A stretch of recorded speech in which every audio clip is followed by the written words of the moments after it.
Hey, English learners. Welcome back to Learn English with Podcast, your cozy little place to learn easy English through real, everyday conversations.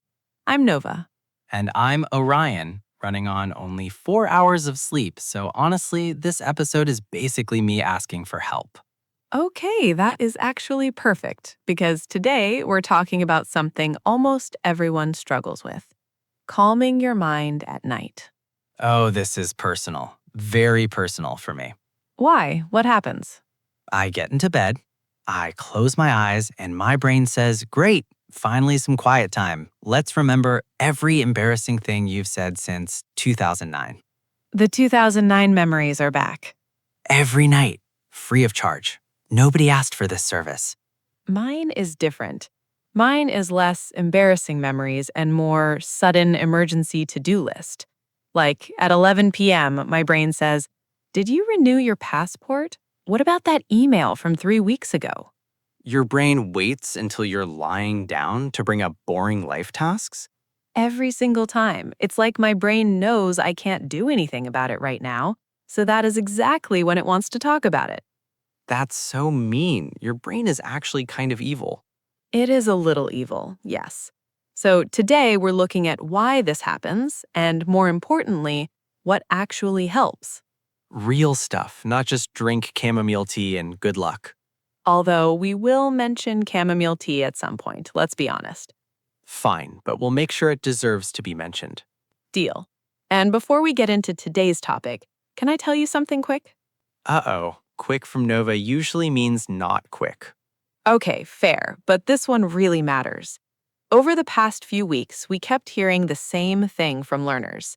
Learners who understand English, learners who know a lot of words, learners who have studied for years. But when someone asks them a simple everyday question, their mind suddenly goes blank. Not because they don't understand. They understand perfectly. They just can't find their way to an answer that feels natural. An answer with a little detail, a little feeling, an answer that actually sounds like them. And honestly, that stayed with us. So we built something for that exact moment. It's called the Learn English with Podcast Answer Builder. It's a calm speaking course that helps you turn short answers into warmer, fuller answers step by step. No complicated lessons, no pressure. Just simple formulas, useful phrases, and speaking practice you can actually use. You'll practice building real answers slowly, from a small answer to something more natural, more confident, and more personal. And there's Speak with Nova style practice too. So you don't just read the answers, you say them out loud. We also wanted to make the Answer Builder easy to access. It is a paid course, but if you're a Learn English with Podcast Club member, it is already included in your membership. And if you do not want to join the club, you can get the Answer Builder course separately. Either way, you get practical speaking practice to help you build longer, clearer, and more confident answers. And your support helps us continue creating calm conversations, useful lessons, and learning materials for this community. The link is below in the description. We always say Learn English with Podcast is your cozy little place to learn English, and we really mean that. This channel grows because you keep showing up. So if this podcast has helped you even a little, and you want to support the channel while improving your speaking, Take a look at the Learn English with Podcast Answer Builder. The link is below.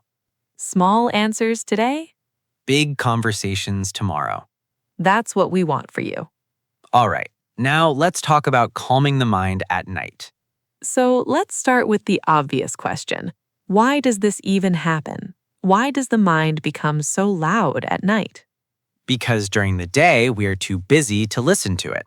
Yes, during the day, there are messages, conversations, traffic, work, family, and 100 small distractions.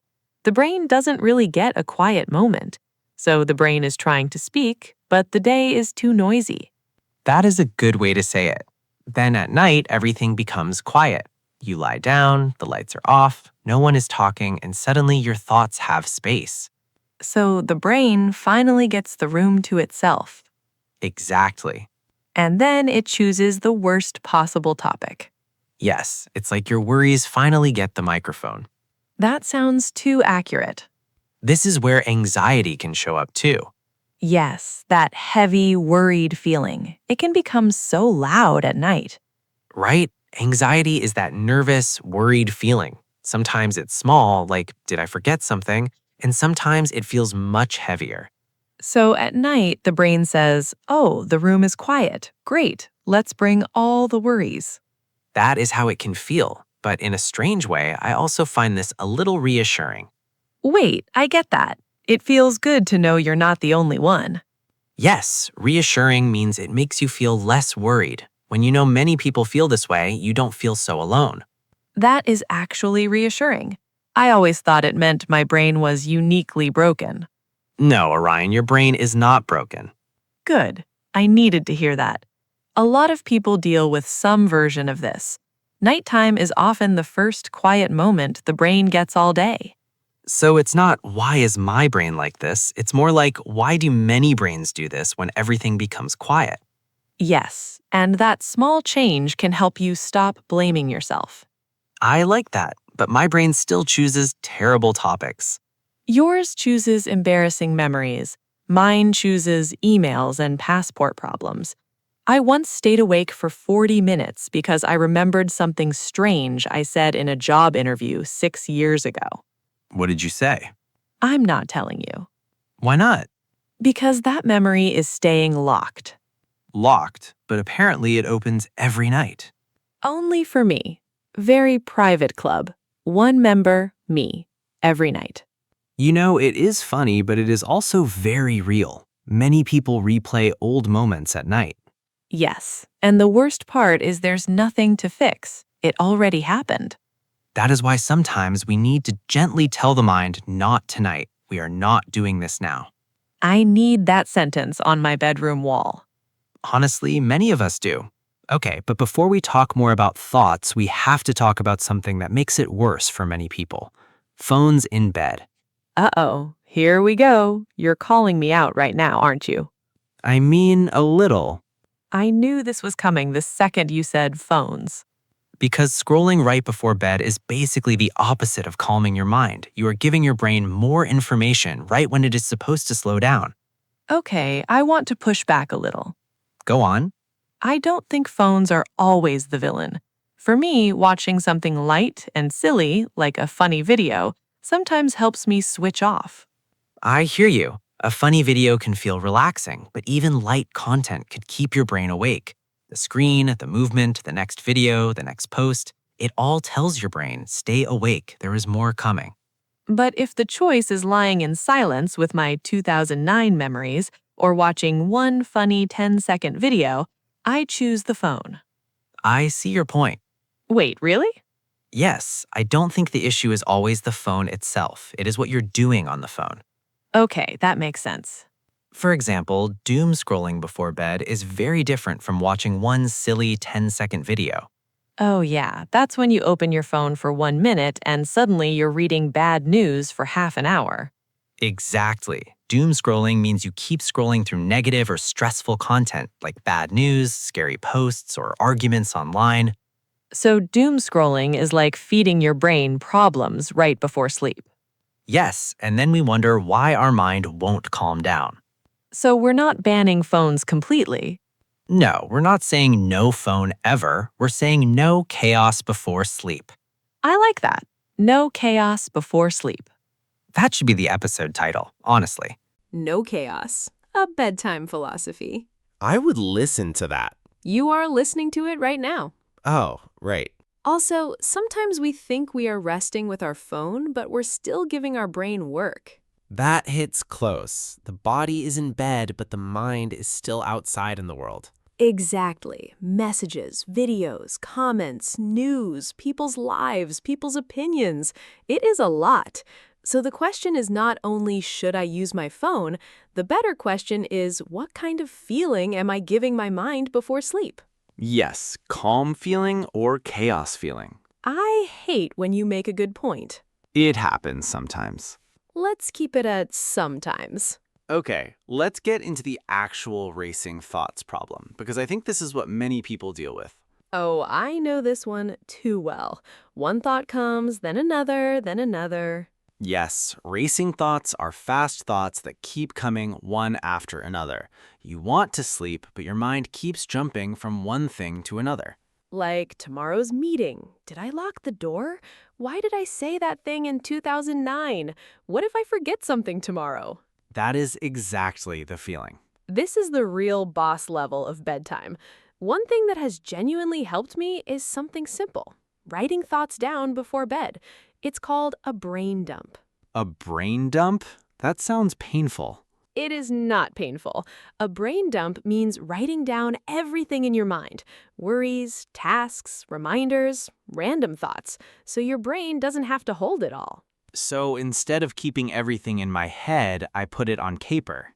Yes, sometimes your brain keeps repeating things because it is worried you will forget them. So when I write them down, my brain can relax a little. Yes, because the information is not only living in your head anymore, it is somewhere safe. That actually makes sense. It's like telling your brain, I've got it. You can clock out. Right? You can stop guarding it. I've never really tried that. I always thought journaling was more like a gratitude list, and I don't always feel grateful at 11 p.m. I understand. At 11 p.m., I mostly feel tired and annoyed. It does not have to be a gratitude list. It can be a worry list. It can be an angry list. It can be a things I need to remember tomorrow list. Okay, an angry list at bedtime. I could actually do that. Dear Diary, today was annoying. Here's why. That is basically what my inner voice already sounds like. I would just be writing down what is already happening. Try writing it instead of replaying it again and again. I might actually try that. Good. And seriously, a brain dump does not need to be beautiful. It does not need perfect grammar. It does not need deep thoughts.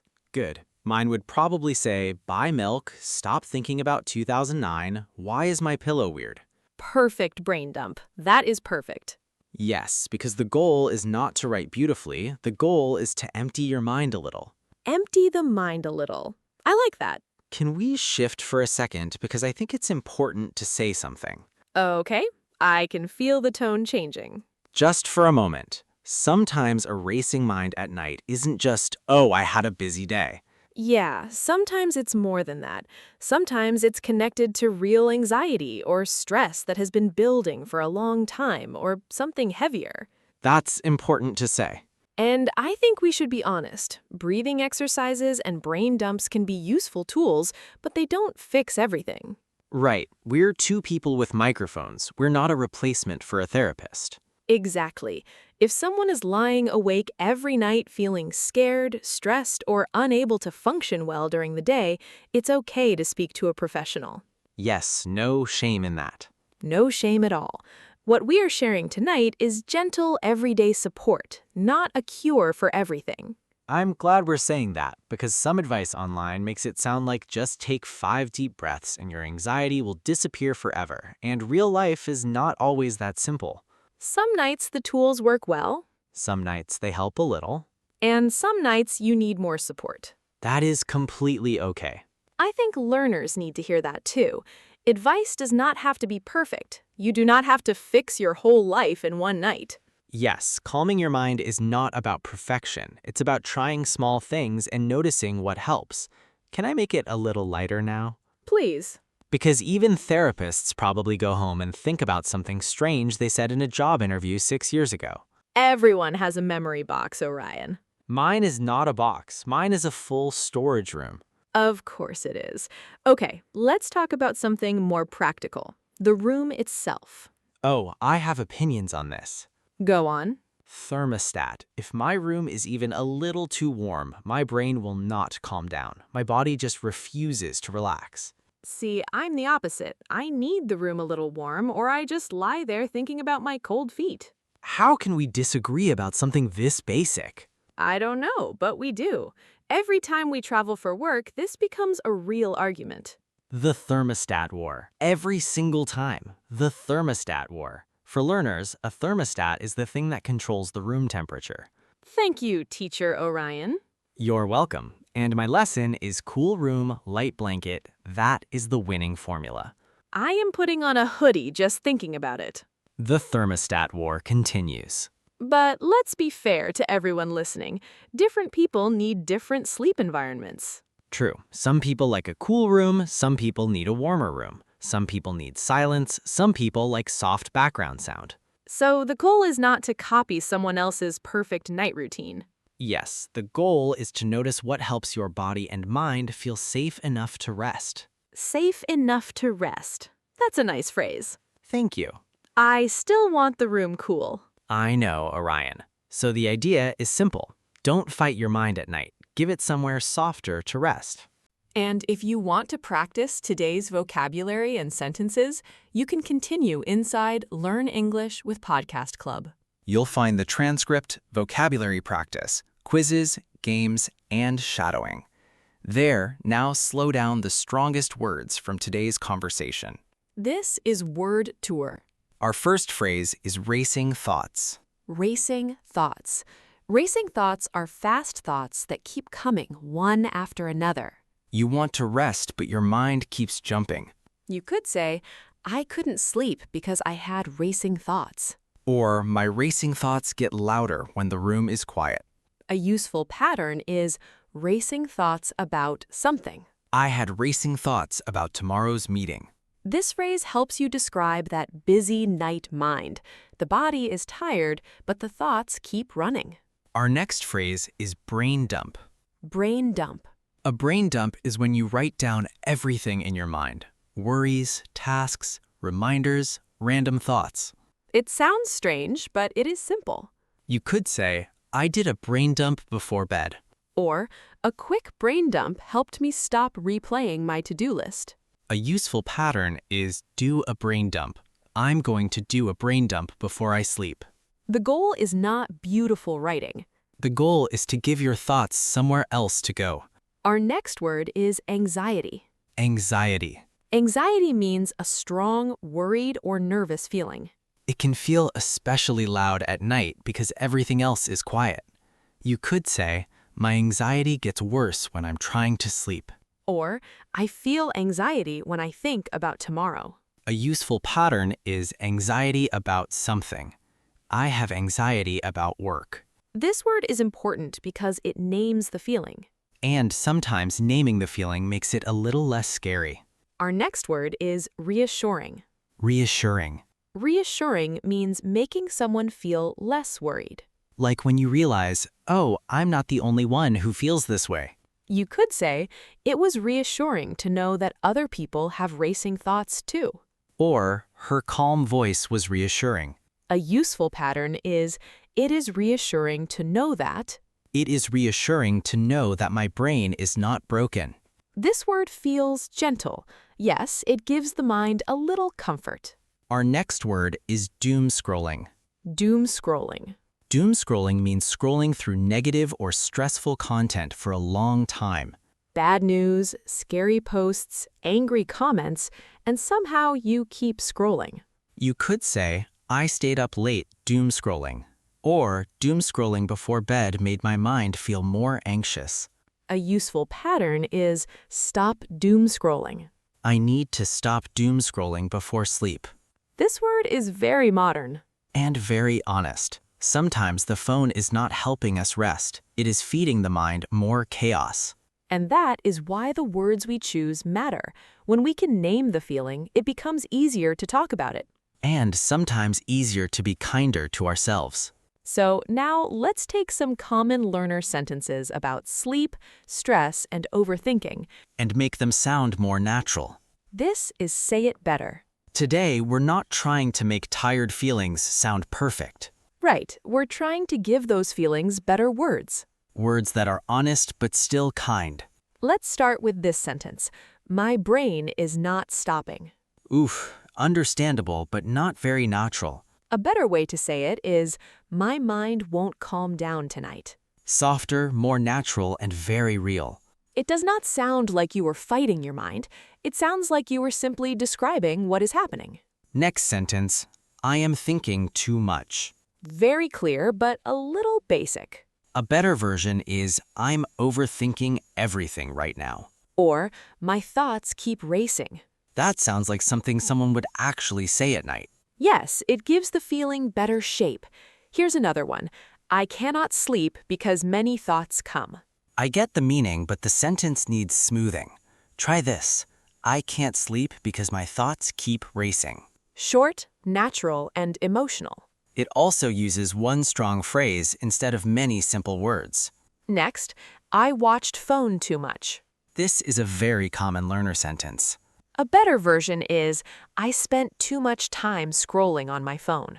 And if the content was negative or stressful, you can say, I stayed up late doom scrolling. Scrolling is general, doom scrolling is the stressful version. And before bed, that version is dangerous for peace. Very true. Next sentence, I'm tired but not sleepy. I have lived this sentence. A more natural version is, I'm exhausted but I still feel wired. That is exactly the feeling. Your body wants rest, but your mind is still active. Story of my life. We know, Orion. Final sentence, I need to stop thinking. That sounds a little hard on yourself. Like your thoughts are the enemy. Like you need to fight them. A kinder version is, I need to give my mind a place to rest. That feels softer. Sometimes we don't need to fight our thoughts, we need to guide them gently. Exactly. And that is a much kinder way to speak to yourself at night. So tonight, try one small thing. Maybe a brain dump. Maybe less doom scrolling. Maybe a darker room. And if your mind brings back memories from 2009, Tell it, not tonight. We can talk tomorrow. sleep well, English learners. See you in the next episode. Bye for now. Your progress doesn't end here. To continue advancing your English skills, click on the next video or explore the additional videos we've thoughtfully selected for you.